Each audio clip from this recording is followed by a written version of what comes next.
Sobat Perjuangan, tanggal 2 Maret 2023 ada sebuah putusan yang dikeluarkan oleh Pengadilan Negeri Jakarta Pusat sehubungan dengan seolah-olah akan dilakukan penundaan pemilihan umum. Putusan tersebut kalau kita lihat dari Kompas dibacakan pada tanggal 2 Maret 2023 nomor 757 PDTG 2022 Pengadilan Negeri Jakarta Pusat.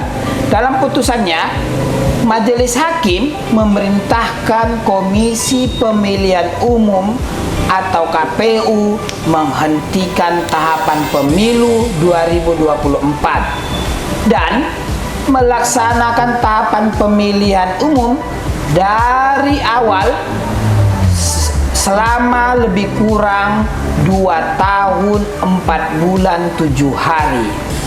Jadi kalau melihat dari isi putusan ini, bisa saja nanti pemilihan umum akan terlaksana sekitar bulan Juni 2025.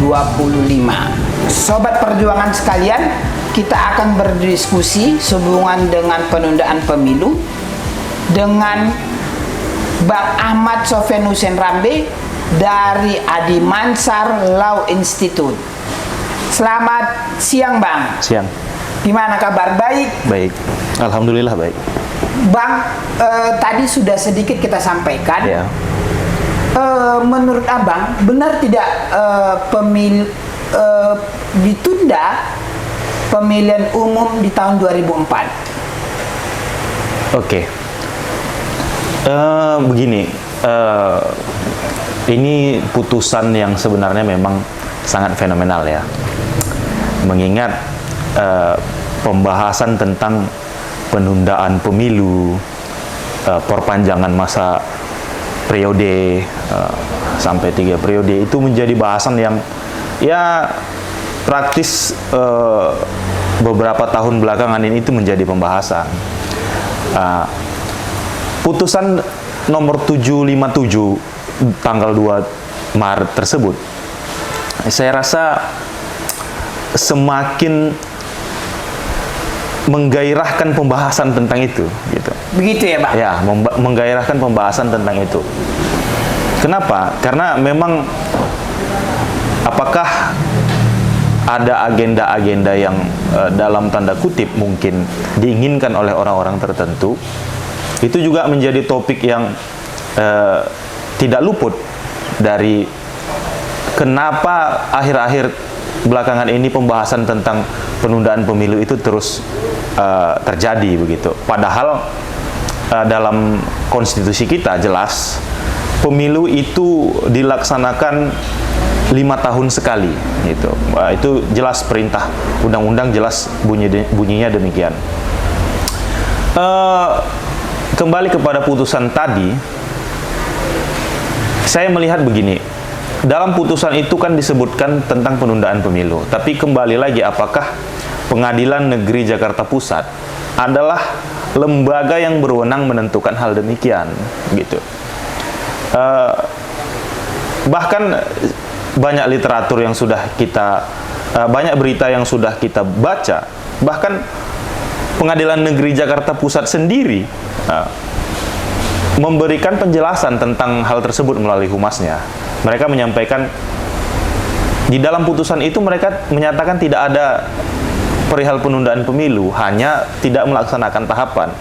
Ini sebenarnya menjadi, saya rasa menjadi standar yang membingungkan juga. Tahapan tidak dilaksanakan, tapi mereka menyatakan mereka tidak menunda pemilu.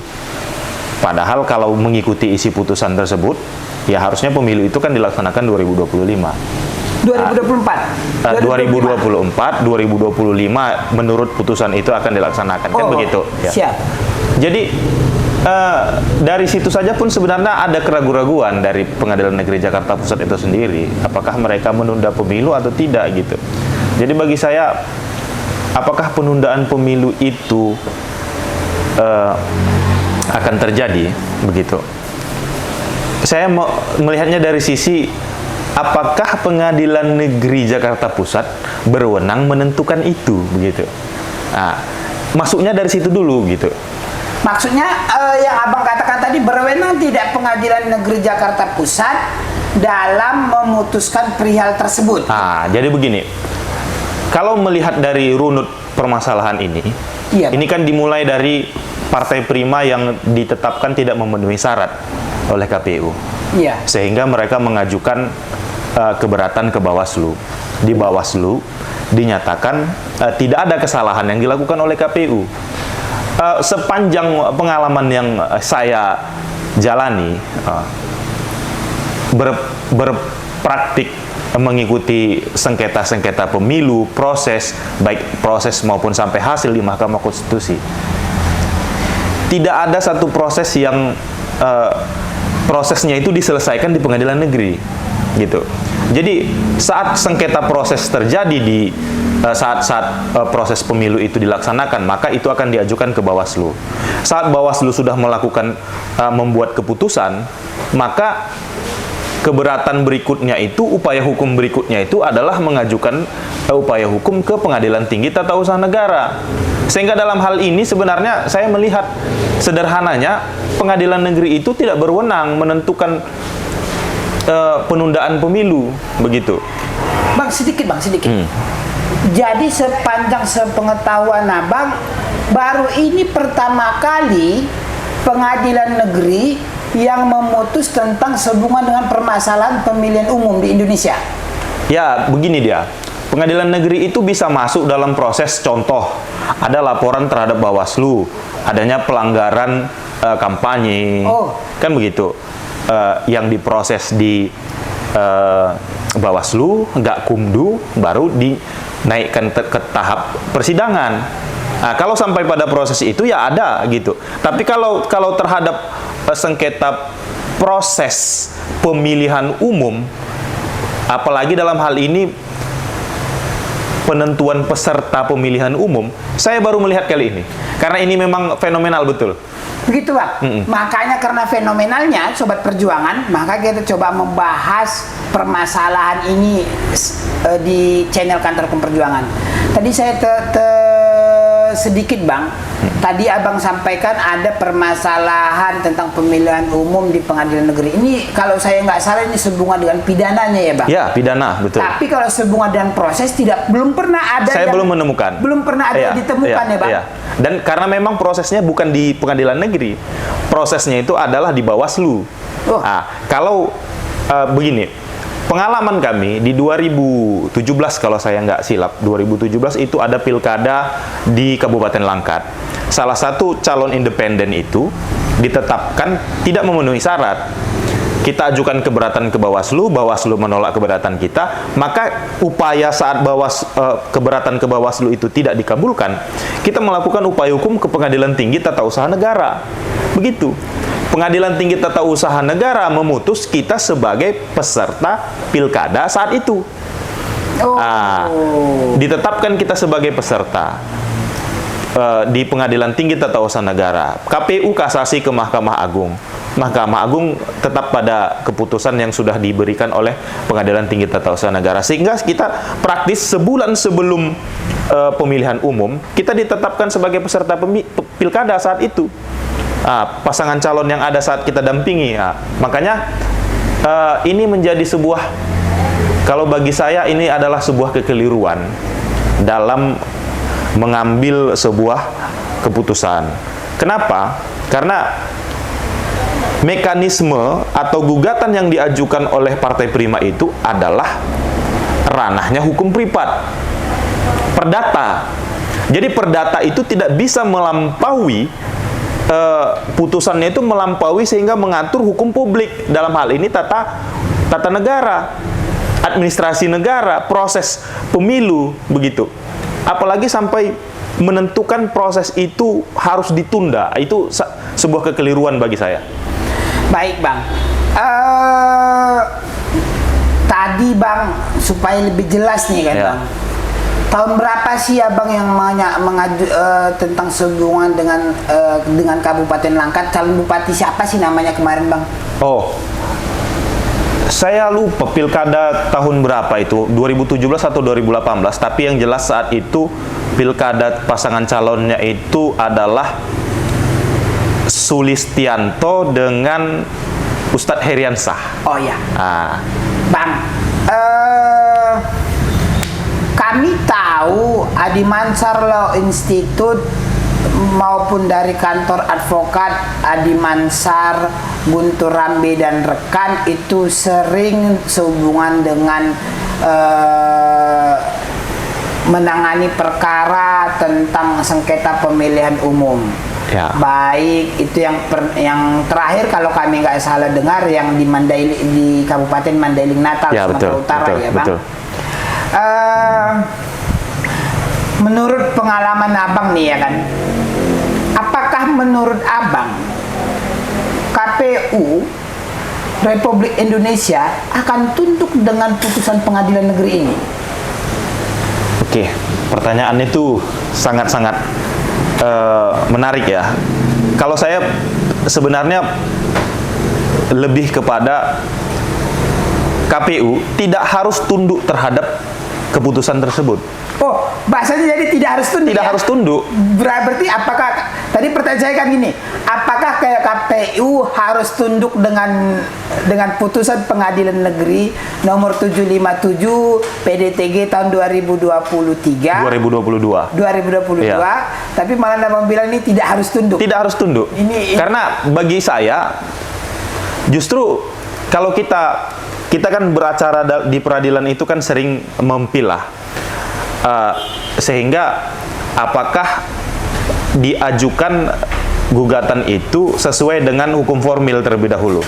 Sehingga dia menentukan tentang ranah kewenangan absolut, kewenangan relatif sebuah pengadilan, itu kan harus dikaji terlebih dahulu sehingga diajukan gugatan terhadap peradilan tertentu. Contoh pembatalan sertifikat ya ketun, sengketa hak ke pengadilan negeri begitu. Jadi pembahasan itu di situ dulu. Apakah hukum formilnya memungkinkan atau mengatur sedemikian rupa begitu sehingga kita ajukan ke pengadilan negeri. Jadi bagi saya ya karena pengadilan negeri tidak memiliki kewenangan dalam penentuan penundaan pemilu dalam hal ini, maka KPU tidak harus tunduk terhadap putusan tersebut. Gitu ya, Bang? Ya. Kita boleh lihat gini, Bang. Kalau yang saya lihat sekilas, mungkin ini saya juga belum baca putusannya secara gamblang ya. Ya. Mungkin dasar pemikiran hakim memberikan putusan itu adalah adanya perbuatan melawan hukum. Ya. Mungkin ini menurut saya, Bang, menurut saya ini, Bang. Kalau dirunut adalah kalau kita lihat daripada pasal 118 HIR, Ya. boleh-boleh saja hakim hakim tidak boleh menolak perkara tersebut dan boleh-boleh saja hakim memutuskan apapun itu berdasarkan hati nuraninya dan keilmuannya, itu berdasarkan mungkin undang-undang tentang kekuasaan kehakiman. Saya mau melihatnya begini, Bang. Mungkin kita semua lagi menerka-nerka nih putusan pengadilan yang lagi dicari-cari dengan banyak orang ini. Menurut Abang ini, apa sih yang mendasari hakim memberikan putusan penundaan ini? Ya, begini, saya melihatnya yang pertama harus digarisbawahi bahwa hakim melampaui kewenangan yang dia miliki. Oh begitu? Ya, hakim melampaui kewenangan yang dia miliki. Karena apa? Karena dapat kita lihat gugatan tersebut itu berdasarkan klasifikasi gugatan, klasifikasi jenis perkaranya ya. Dari nomornya itu sudah kita bisa identifikasi bahwasanya itu adalah gugatan perdata. Begitu. Karena nomornya 757 PDTG 2022 PN Jakarta Pusat. Itu yang pertama. Lalu apa yang mendasari hakim mengabulkan gugatan? Ya, sampai saat ini memang kita tidak bisa menduga sebenarnya apa yang mendasari hakim mengabulkan gugatan yang sampai petitumnya itu menentukan penundaan pemilu secara rigid begitu. 2 tahun 4 ya, bulan 7 hari. 7 hari. Iya. Dasar pertimbangannya itu apa? Bukan begitu. Iya, iya, itu yang iya. menjadi pertanyaan Itu kita yang menjadi bersama ya. Karena kita mengira dengan petitum seperti itu berarti kan uraiannya sangat sistematis begitu, sangat Benar. sistematis sehingga ditentukan penundaannya itu 2 tahun 4 bulan 7 hari begitu. Iya. Itu juga menjadi problematika karena sampai hari ini memang putusannya kita coba cari, kita belum dapatkan ya. Hanya saja begini, kenapa saya bilang melampaui kewenangannya? Karena acara yang dilaksanakan di Pengadilan Negeri Jakarta Pusat itu adalah ranah hukum privat, perdata. Ranah hukum Tapi privat. putusannya itu mempengaruhi regulasi begitu. Oke, Bang. Sepanjang sepengetahuan Abang ini sebagai praktisi hukum nih, bisa tidak atau ada tidak putusan yang bersifat privat yang mengatur kepentingan hukum publik? Dia begini, ada satu permohonan memang yang bisa kita lakukan seperti citizen law suite. Oke. Citizen law suite itu kan kita mengajukan permohonan ke pemerintah untuk melahirkan sebuah peraturan perundang-undangan, tapi kan sifatnya bermohon begitu, tidak menentukan apakah itu kan ranahnya pengadilan negeri itu. Kita ajukan citizen law suite, kita ajukan pemerintah, contohnya seumpamanya membuat sebuah peraturan daerah begitu kan. Tapi kan kita kembalikan ke pemerintah. Apa yang kita mau itu pemerintah yang mengaturnya begitu. Kalau dalam hal ini kan berbeda. Kita menggugat sebuah keputusan yang sebenarnya itu adalah keputusan publik dengan cara privat, tapi kita mau lahir sebuah keputusan yang mengatur publik begitu. Ini sangat membingungkan. Ini sangat membingungkan. Acaranya privat, tapi keputusannya publik begitu. Baik Sobat Perjuangan, tadi sudah beberapa hal yang sudah dikemukakan oleh Bang Ahmad Sofyan Hussein Rambe SHMH sehubungan dengan putusan tersebut. Bang, kita lanjut coba sedikit pembahasan lagi, Bang. Kalaulah menurut Abang nih, seharusnya pengadilan mana atau lembaga mana yang sebetulnya yang berwenang mengadili terhadap sengketa pemilihan umum, Bang? Oke. Dalam hal ini kan dia sebenarnya kalau klasifikasi besarnya dalam proses itu ada namanya sengketa proses dengan sengketa hasil. Kalau sengketa proses itu ranahnya di Bawaslu. Bawaslu atau nanti bisa kalau klasifikasinya pelanggaran administrasi, hukumnya administrasi. Kalau seumpamanya ditemukan ada pelanggaran pidana dalam hal kampanye, money politik, segala macam, itu naik ke Gakumdu, baru disidangkan di pengadilan negeri, begitu. Kalau hasil, dia akan di Mahkamah Konstitusi. Jadi, kalau pertanyaannya itu sebenarnya lembaga mana sih ya yang berwenang terhadap sengketa proses ini, saya tegas menyatakan itu ranahnya Bawaslu. Bawaslu. Dan apabila putusan Bawaslu itu tidak diterima oleh calon peserta pemilu begitu, maka dia bisa mengajukan upaya hukum ke Pengadilan Tinggi Tata Usaha Negara begitu. Jadi makanya saya nyatakan di awal tadi, apakah Pengadilan Negeri memiliki kewenangan? Dalam hal ini saya tegas menyatakan Pengadilan Negeri tidak berwenang menentukan hal demikian. Makanya itu melampaui kewenangan yang mereka miliki. Baik, Bang.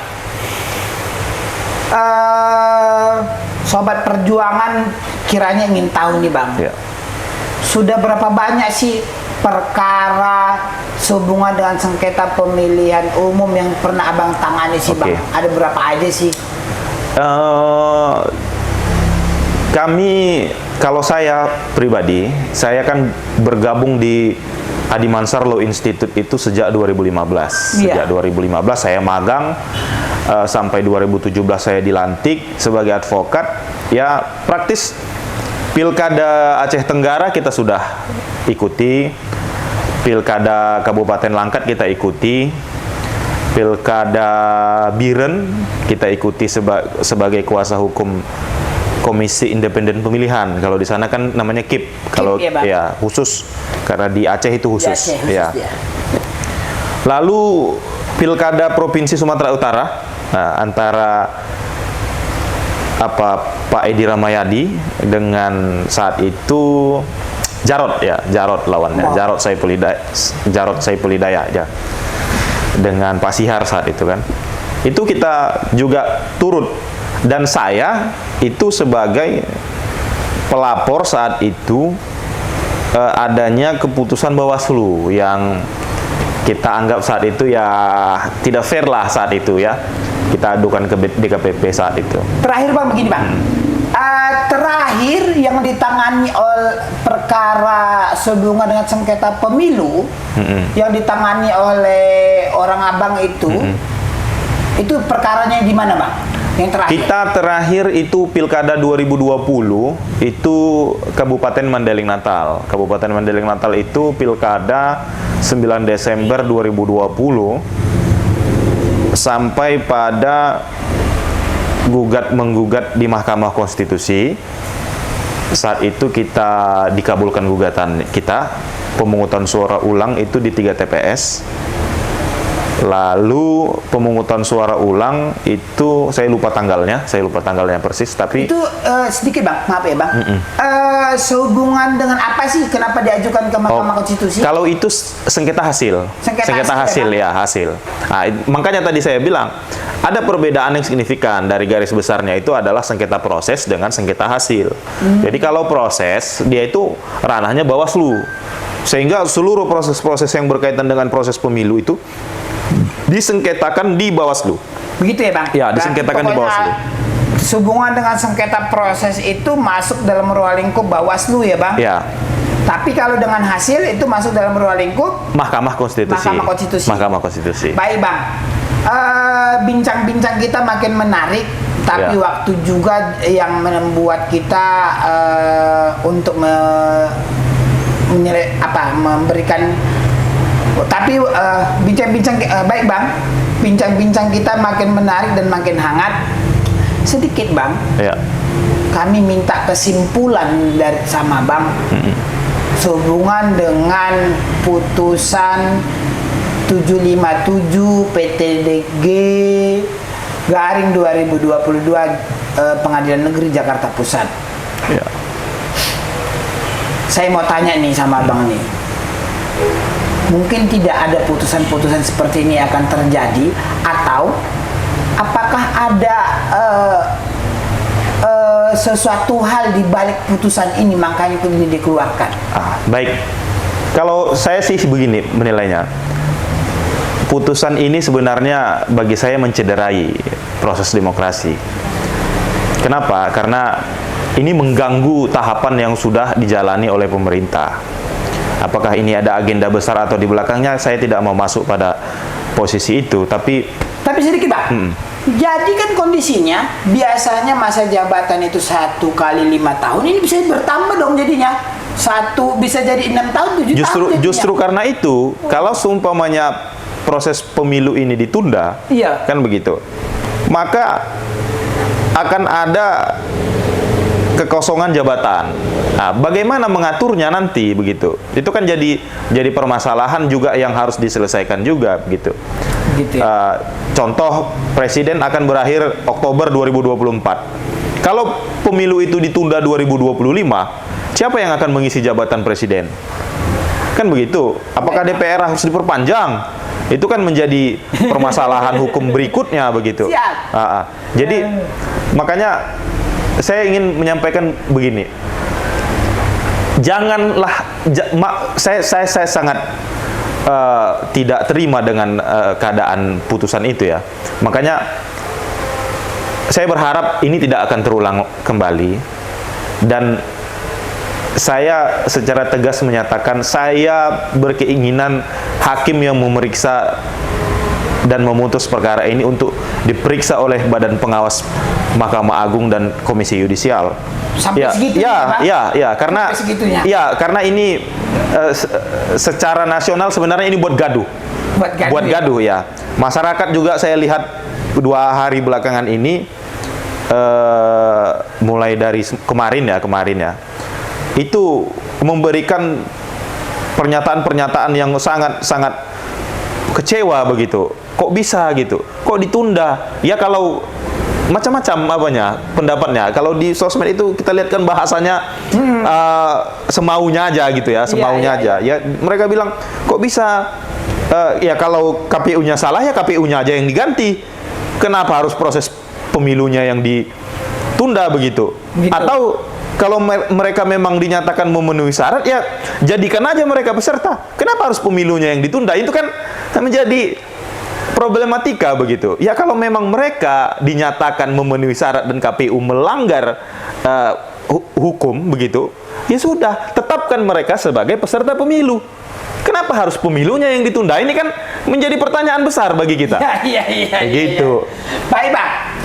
Sobat perjuangan sekalian, demikian tadi bincang-bincang kita dengan Bang Ahmad Sofyan Hussein Rambe, SMH dari Adimansar Law Institute, yang sudah menangani beberapa perkara dan banyak perkara di Indonesia sehubungan dengan sengketa pemilihan umum. Bang Ahmad Sofyan Hussein Rambe, kami sih minta closing statement atau pandangan Abang tentang hukum yang ada di Indonesia saat ini. Silakan, Bang. Oke. Sekaligus itu menutup, Bang. Oke. Saya rasa saya akan memberikan tanggapan tentang pemilu lah ya, pemilu. Kita menginginkan pemilu yang jujur, adil, bersih, transparan ya, sehingga proses-proses yang menghalangi penegakan demokrasi saat ini kita harus abaikan itu begitu, sehingga kita bisa melahirkan sebuah pemimpin yang memang diinginkan oleh rakyat sesuai dengan proses dan ketentuan yang ada dalam konstitusi kita, gitu. Demikian Sobat Perjuangan, bincang-bincang kita dengan Bang Ahmad Sofyan Hussein Rambe SMH dari Adimansar Law Institute atau AMLI. Sampai jumpa.